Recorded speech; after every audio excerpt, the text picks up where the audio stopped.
Good evening from New York. I'm Chris Hayes. Today was the end of a packed week of testimony in the impeachment of President Donald J. Trump. It is also likely the final day of televised hearings in this round of the inquiry. Today, we heard from the 10th and 11th witnesses. One is a career diplomat, a guy named David Holmes, who's currently the counselor for political affairs at the U.S. Embassy in Ukraine, and who, by his own reckoning, did not imagine he would be testifying here, except that he directly heard the president asking the U.S. ambassador to the European Union, Gordon Sondland, about the hit job Trump wanted on his political rival. Remember, this is when Ambassador Sondland called Donald Trump from the middle of a restaurant in Kyiv. What did Ambassador Sondland say to you? He said he doesn't really care about Ukraine. Did he use slightly more colorful language than that? He did. What did he say that he does care about? He said he cares about big stuff. Did he explain what he meant by big stuff? Well, I asked him, well, what kind of big stuff? We have big stuff going on here, like a war with Russia. And he said, no, big stuff like the Biden investigation that Mr. Giuliani is pushing. The Biden investigation, that's what he cares about. Surprising. The other witness was a renowned Russia expert named Fiona Hill. Now, she served as the senior director for European and Russian affairs on President Trump's National Security Council, working for the president. She's a Trump White House official until the middle of July. Her testimony was, as reporter Alex Thomas put it, quote, "At the risk of committing punditry, Fiona Hill is the most competent witness I've ever seen before this committee. She might be the most competent witness I've ever seen before Congress at any point. I've seen dozens of professors testify in areas where they are experts." My colleague, Nicolle Wallace, wrote, quote, "I spent much of my career in politics. I've never seen anyone like Fiona Hill. She brought a poise, expertise, and command of the facts, and an absolute lack of tolerance for the, charitably put, childish behavior and ridiculous conspiracy theories that have been spewing from the Republican members on the dais." Some of you on this committee appear to believe that Russia and its security services did not conduct a campaign against our country, and that perhaps, somehow, for some reason, Ukraine did. This is a fictional narrative that has been perpetrated and propagated by the Russian security services themselves. The unfortunate truth is that Russia was the foreign power that systematically attacked our democratic institutions in 2016. This is the public conclusion of our intelligence agencies, confirmed in bipartisan congressional reports. It is beyond dispute, even if some of the underlying details must remain classified.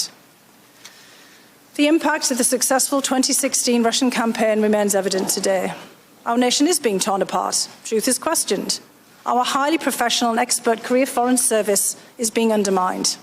Right now, Russia's security services and their proxies have geared up to repeat their interference in the 2020 election. We are running out of time to stop them. In the course of this investigation, I would ask that you please not promote politically driven falsehoods that so clearly advance Russian interests. Fiona Hill also delivered damning testimony about the reaction of former National Security Advisor John Bolton to demands for Ukraine to open those investigations. What was that specific instruction? The specific instruction was that I had to go to the lawyers, to John Eisenberg, our senior counsel for the National Security Council, to basically say, you tell Eisenberg, Ambassador Bolton told me, that I am not part of this whatever drug deal that Mulvaney and Sondland are cooking up.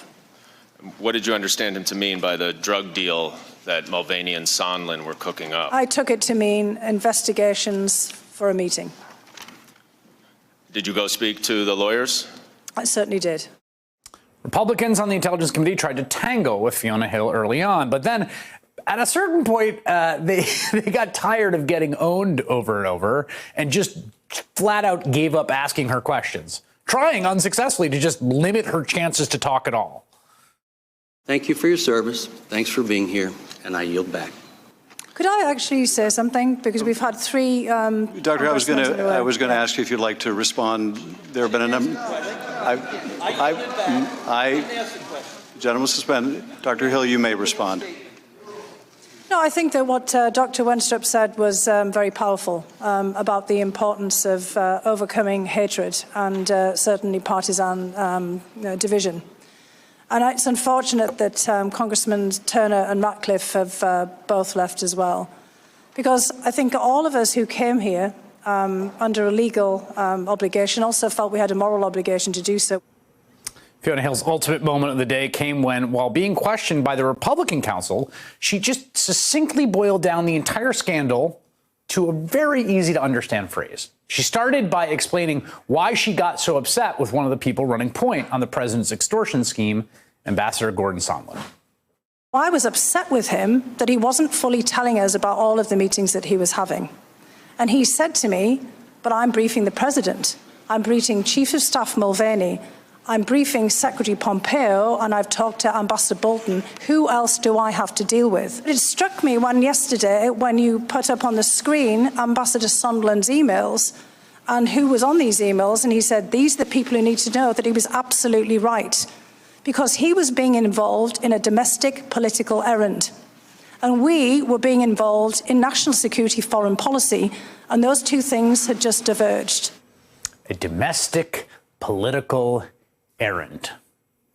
It's absolutely right, though, of course, it cheekily undersells the gravity of that errand. What Gordon Sondland had been tasked to do by the president, Rudy Giuliani, was to pull off a political hit job. It did not have anything to do with the national security of the United States. It did have nothing to do with the foreign policy of the United States or the national interest or interest in corruption or any of that. We know that.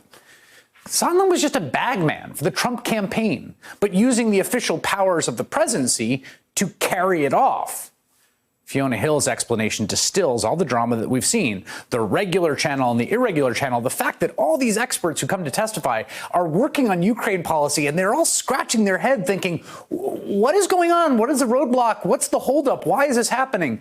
The mystery surrounding it all, the drug deal that is happening around the corner. Because national security policy is not what Donald Trump was doing, certainly not what Gordon Sondland was doing. It's not what the three amigos were doing. It's not what Rudy Giuliani was doing.